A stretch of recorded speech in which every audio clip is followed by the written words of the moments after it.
We're here with Eddie Hearn at Wembley Stadium, just had the Undercard press conference. Starting off with the night, Anthony Joshua kicking things off. He's 5 for 5 so far, 5 knockouts as well. I mean, what do you make of his fight and his opponent?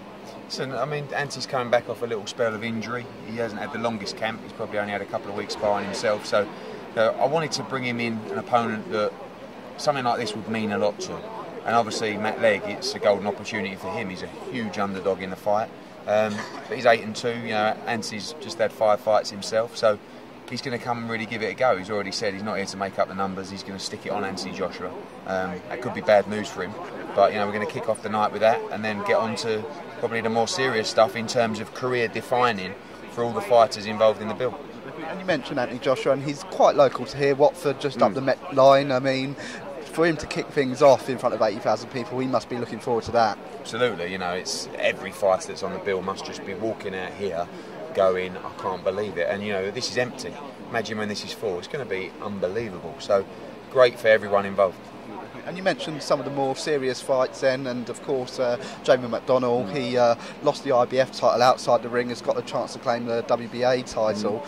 How do you see that match going? It's a really tough fight. You know, what I've seen of Narathiwat is typical Thai fighter. He's 52 wins, 2 losses, just comes forward all night, relentless, and Jamie's going to have his hands full, you know, possibly for 12 rounds. So again, you know, a huge opportunity for the Thai and a huge opportunity for Jamie to become a 2-time champion of the world.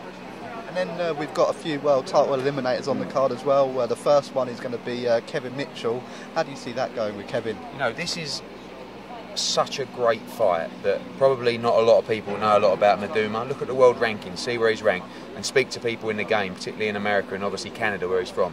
He's a top fighter. This is a pure 50-50 fight. It could go either way, but the riches at the end of it is a shot against Miguel Vasquez for the IBF title, so there should be no easy route. And that is a really, really tough fight. And in fact, everyone's here to win, but those two particularly, Mitchell and Maduma and Gonzalez against the Gale, those guys have prepared full camps, massive career-defining night for all 4 of those guys, actually 6 including the McDonald fight. And you mentioned James Gale, Gonzalez there, that again for world title eliminator to face the guys from the main event. James's first fight under the Matchroom banner, under your management. How do you see him doing in this one? No, it's a massive step up for James de Gale. You know, if you look at the quality of opposition he's been facing, you know, he's been dealing with them with ease, but never on a level as Brandon Gonzalez, and nowhere near as determined. You know, you heard the story. He's got an unbelievable trainer in Virgil Hunter. They are here to win, 100%. And I'll be honest with you, I listened to Brandon Gonzalez and Virgil Hunter, and started to think these guys aren't messing, you know, and they're not, because the winner gets Carl Froch or George Groves. And if you're Gonzalez, you come over here, you look at this and you think, so I get the winner of the main event. I mean, he'll be giving it everything. And they made some really valid points from both sides about going the distance and about not going the distance. And that is a really, really tough fight. Gonzalez, you know, de Gale should have too much skill, but Gonzalez is going to have all heart and he's going to be very, very dangerous in that fight.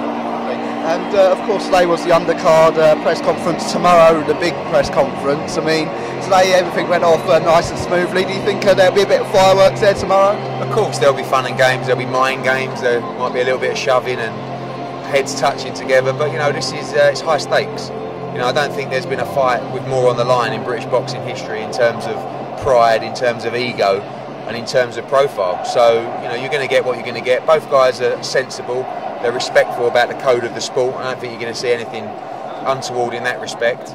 But, you know, like I said, when you walk out here and you realise you're going to be fighting just in that centre circle in front of 80,000, you know, there's going to be a few twitches, and there's going to be a lot of twitches on ring walk time as well. And I think that could play a more telling part in the fight.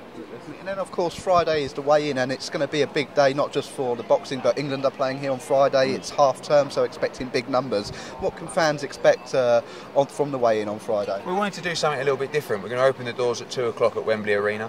We're going to have 2 big fan zones where Matchroom boxing fighters will be there to sign photos, talk to fans, have, you know, signing opportunities as well. And then at around 2:45, we're going to have a forum, fans forum, where we're going to be up on the stage.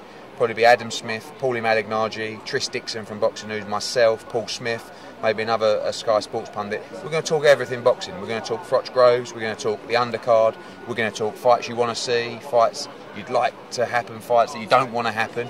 and just give everyone a great experience. You know, I think this is the great thing about this fight, and it is about Carl Froch and George Groves. It's also about British boxing, and what we're getting is every time I open the paper this week, I'm seeing pages and pages of coverage. Every time I turn on Sky Sports, I'm seeing hours and hours of coverage. Sky News, Sky Sports News, ITV News, BBC One.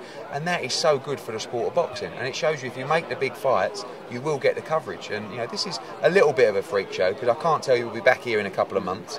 But we've got to really embrace this. And Saturday night is going to be something very special. Oh, that's great. Thank you so much, Eddie. No problem.